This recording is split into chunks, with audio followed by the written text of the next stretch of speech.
మా నాయకుడు జగన్మోహన్ రెడ్డి గారు ఈ రాష్ట్రంలో ఒక ముఖ్యమంత్రిగా జగనన్న ప్రభుత్వంలో అమలు చేసినటువంటి సంక్షేమం, చేసినటువంటి అభివృద్ధి ప్రజల గుండెల్లో చెరగని ముద్ర వేస్తున్నాయి. మరి ఈ రోజు అమలు చేసినటువంటి అనేక సంక్షేమ పథకాలు ఏవైతే ఒక సర్వీస్ ఓరియంటెడ్ గా చేశారో, ఈ రోజు ప్రజల వద్దకే ప్రభుత్వ పాలనను తీసుకొచ్చారు. ప్రజల వద్దే ఈ రోజు ప్రభుత్వాన్ని ప్రజల దగ్గరికే తీసుకొచ్చి ఈ రోజు ఏవైతే సేవలు అందించారో మాకు మళ్ళీ కూడా మనం చూసినట్టయితే ఈ రోజు రాష్ట్రంలో ఉన్నటువంటి మనం చూసినట్టయితే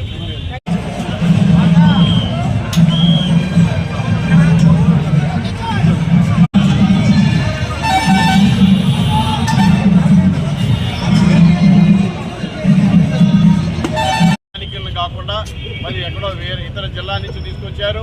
ఇవాళ ఇంకొకరు అమెరికా నుంచి దిగుమతి చేశారు.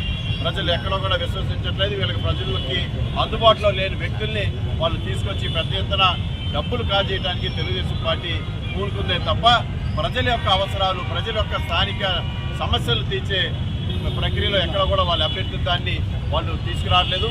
ఇవాళ జగన్మోహన్ రెడ్డి గారు ఏదైతే ఈ నియోజకవర్గంలో మరి గత 2 పర్యాయాలు ప్రజలను మోసం చేసిన తెలుగుదేశం పార్టీకి మరి స్థానికంగా నన్ను తీసుకురావడం ఇవాళ చాలా సంతోషం. ఇవాళ ప్రజలందరూ కూడా హర్షిస్తూ ఉన్నారు.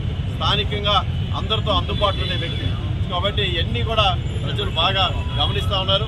ఈ యొక్క గుంటూరు పార్లమెంటు అభివృద్ధికి మేము కట్టుబడి ఉన్నామని చెప్పి ఈ సందర్భంగా తెలియజేసుకుంటూ ప్రతి ఒక్కరికి మేము అందుబాటులో ఉంటామని మరోమారి తెలియజేసుకుంటూ ఈరోజు ఇచ్చేసిన మీడియా మిత్రులందరికీ ధన్యవాదాలు.